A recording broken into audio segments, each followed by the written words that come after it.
Hi, my name is Gavin. I'm one of the design leads here at Wildebloom, and in this video, I'm going to show you how to do a elasticated pin hem. This is great for making that bubble effect on the hem of any of your pieces, whether that be a skirt or on the cuff of your sleeve. It's a very useful skill, something I'm excited to teach you.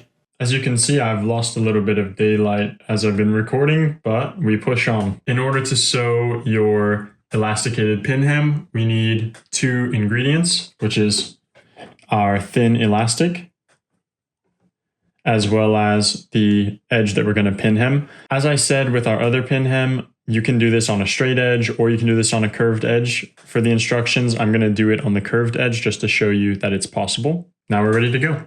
Okay, so we begin with our shortened elastic, which is shorter than our body. This is usually somewhere between 60 to 80%. So if your length was 100 centimeters, you would cut your elastic to 60, 70, 80 centimeters, something like that, in order to get the proper shrinkage ahead of time.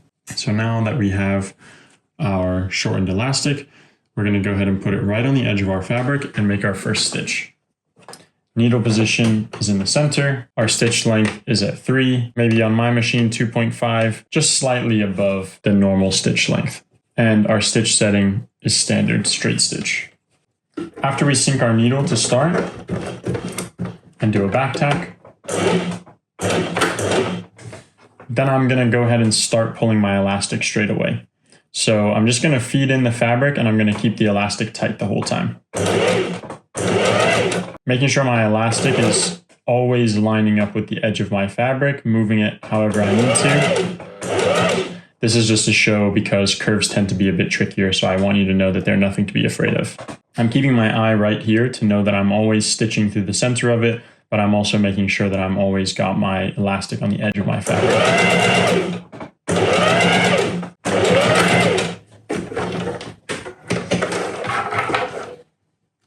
So there's my first stitch completed. It's starting to gather up my fabric. And now I'll snip my threads and I'm going to roll the elastic in on itself using the edge of the elastic as my edge. And I'm going to do one more round of stitching.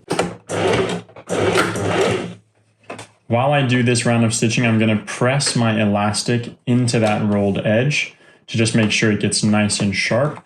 And I'm also going to pull my elastic tight to make sure I'm maintaining that stretch. And I'm just going to try to stitch through the exact same stitch line.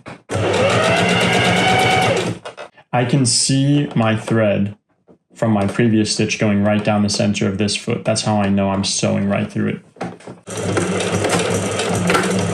So there we go. My second stitch has gone right through the same line as my previous stitch.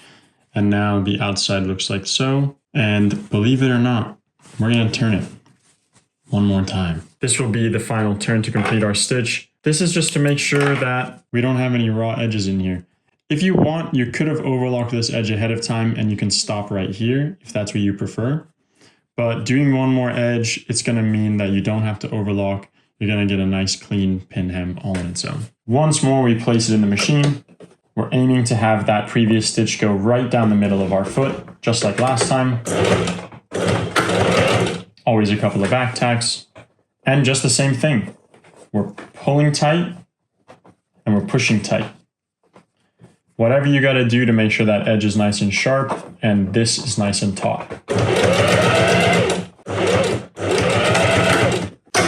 And there you have it. From the inside, nice and clean. And from the outside, beautiful and clean as well.